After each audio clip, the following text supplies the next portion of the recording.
Now in here in this box, we have the brand new Samsung Z Fold 7. On what I've seen online, it's supposed to be a very, very thin phone. So today, I'm hoping to find out if that's actually the case.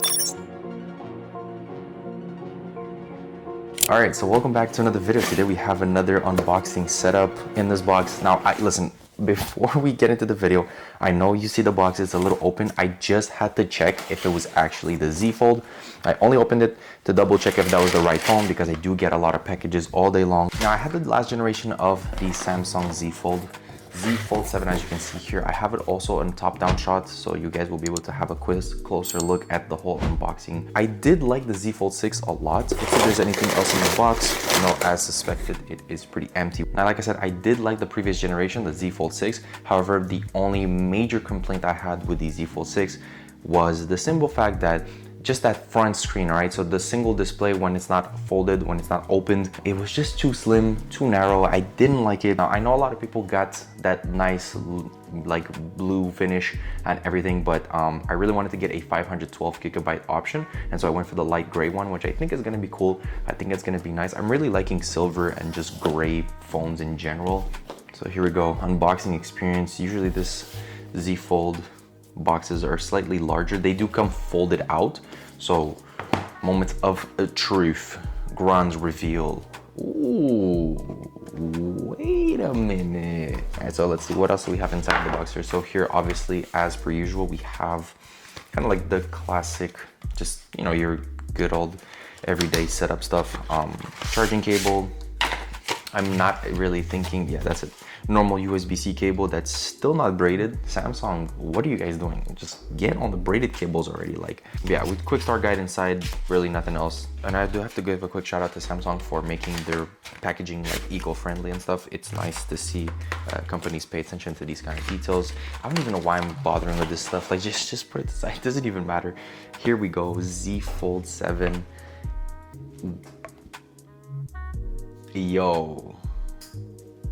Yo, guys, what the fuck?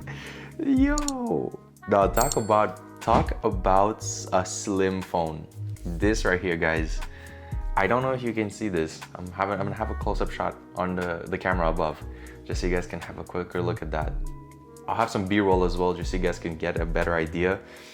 I don't think the camera does it justice though. I really do think you need to get one of these in your hands to see truly how thin this is, because it is razor thin. It's insane. This is the kind of technology, you know what this phone reminds me of? It reminds me of those freaking phones that Tony Stark always had in the Iron Man movies, and it just looked so crazy, out of this world, futuristic.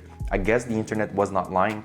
All of the pictures that you guys might have seen on the Z Fold, all legitimate. It is razor thin. This thing is crazy. It's like paper thin. And even the camera cutout is really not all that bad. Definitely looks a lot better than the Z Fold 6. Anyway, with all that said, let's just get into peeling off the screen protector on this one.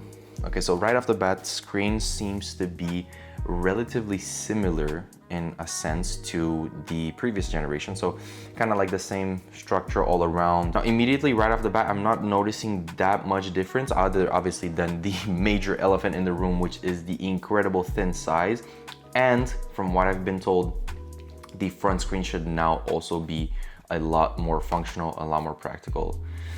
Actually guys, I think it just lied live on camera. It's still razor thin. Why is it so slim, guys? This is not nice.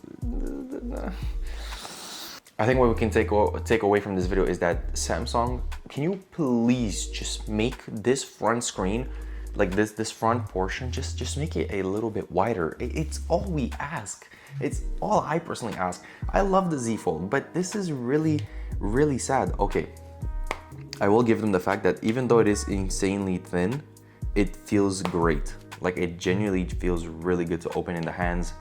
The bend mechanism here, it's got a nice like snappy sound to it, which I really, really do like. It's very crazy to think that like it's this razor thin and like we have this inside of this body. Thickness of the actual phone is barely wide enough for a USB-C port, which is actually crazy. You can see a speaker grill here and here, camera layout. And I really do want to get into the testing of this just to see how much, we can squeeze out of this camera, how much performance we can get. I do have to say though, for how incredibly thin it is and how it's, you know, this crazy form factor it has, it does feel nice. It doesn't feel cheap. It doesn't feel like, you know, like plasticky in any shape or form.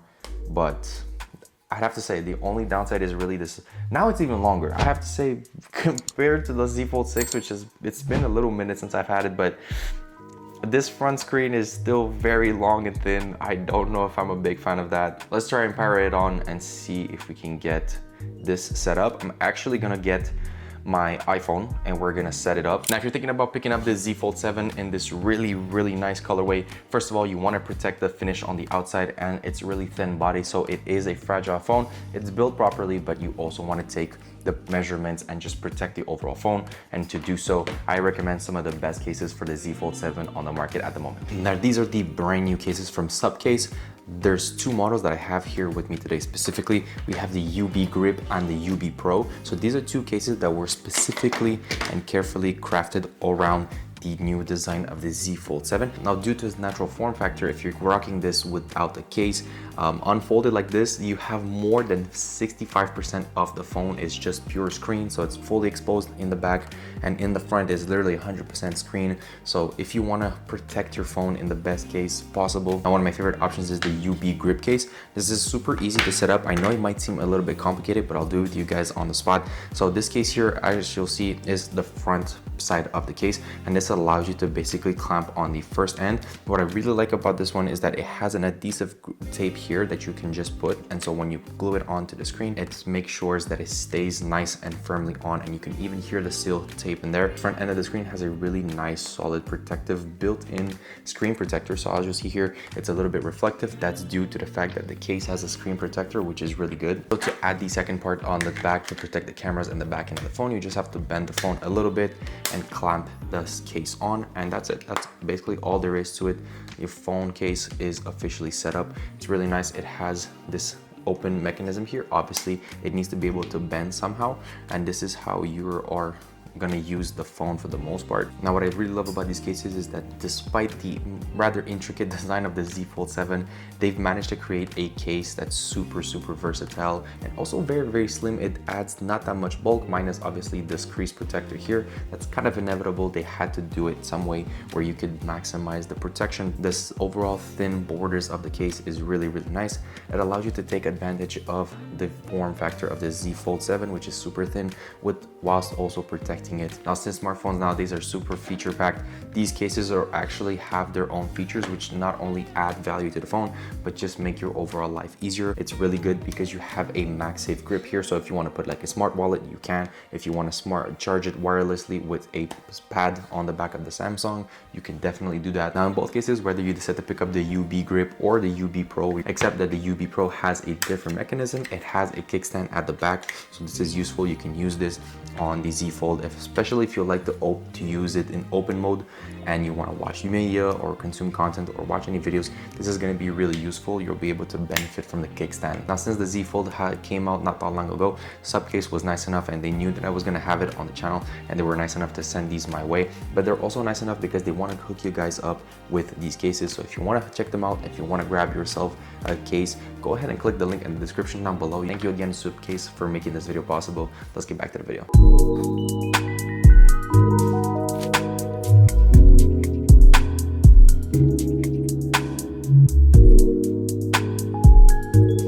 Okay, so I have officially set up the Z Fold 7. As you'll see here, we have everything set up. The lock screen, I was able to change the features a little bit. I gotta say, man, it feels good to be back on like a tablet phone. It's really nice. I have my SIM card inside right now, so I'm actually gonna get into the fuller setup of this. So I'm gonna start downloading all my apps. And right now I just have like the basic transfer, so just the basic stuff. I have my account on it. Now it's running the latest UI of Samsung, so UI 7. It's actually running pretty well. Now obviously the components and the chip inside of the Samsung is gonna allow you to run it at its best and its fullest, the latest update. But I do want to say one thing. I think you may have seen it during that like small segment where I was showing you guys the process. Because the phone itself is extremely thin, like it is razor thin, because of that simple form factor, the power button is really, really thin. And due to that, it's kind of hard when you want to set up like a fingerprint ID. It doesn't have it directly on the screen, but it has it on the button. It's not great. It's just not really good. It doesn't really get the job done. I basically took a long time for me to freaking set up the fingerprint ID on this one, just because it's so narrow. But that's basically kind of like my only critique at the moment. Now I am an S25 regular, so I have the tendency sometimes to just go and play and try to find like the pencil, but obviously it is way too thin to be having a pencil. With that said, I just kind of wanted to get into like maybe like a quick camera test, but I'm gonna open the camera here and I'm gonna try and do maybe like a little bit of a camera test. I just want to see how these 3 lenses at the back perform. Now usually they should be okay. Times, let's just try and see what we can do. I mean, if you pay attention here to the side, you can go all the way up to times 30. Let's just try and get and see if we can get a picture on there and see what kind of information do we retain. I mean, for the most part, it's not that bad. This is not great, obviously. I probably wouldn't recommend you guys to use the time 30, but maybe like on times 2, this should be fine. Times 1, it even has a wide lens, which is kind of cool actually. Take a picture of this. Maybe try and see if we can play with like the lighting here. I'm definitely going to be having a more extensive review, just a more extensive test of the cameras. But this is kind of wanted to show you guys really quickly for this video. So we have some pretty good pictures overall. We do retain a good amount of information. Now, if you want to take pictures with this, it is pretty good. Now keep in mind the lighting is also kind of perfect down here. So yeah, for the most part, we're getting some pretty good results with these pictures. Obviously the times 30 is not great, so I probably wouldn't stick to that. Let's try and see if we can take a picture of something a little bit more unanimous here. We're gonna go on times 2. Maybe take a picture of these guys as well here. Now the good thing about Samsung photography is that there's a lot of like post-image processing. I think some people might not be a fan of that. I know some people have mixed feelings about that. I personally think it's kind of a good thing, because sometimes the pictures will look meh, and then you take the picture and you check it out and it's actually not that bad. So for the most part, it is pretty good. Like I said, we'll have to do a more extensive review when it comes to this. Maybe if I could take a picture of my whole setup here on the 0.6, see if we can get like a more aesthetic picture here. There we go. Now definitely when you start lowering the exposure, I can definitely see how it's retaining a little bit more information. It looks a little bit better. There's more clarity, more sharpness, and it overall looks a lot less dull. Good quality picture for the most part. But I think that's gonna be it for this video, guys. I'm definitely gonna get into this phone. I'm gonna set up everything. I have my SIM card now, so I'm gonna get to downloading all of the apps and everything, and I'm gonna give you guys a day in the life really soon. I know you guys love them on the channel. They're very popular. But yeah, that's been it on the Z Fold 7. Let me know what you guys think. I'd love to know your thoughts and your opinions in the comment section down below. Curious to see what this has to hold in terms of battery life, in terms of performance on a day-to-day basis. So make sure you subscribe and stay tuned for that. I'll catch you guys on the next one. Deuces.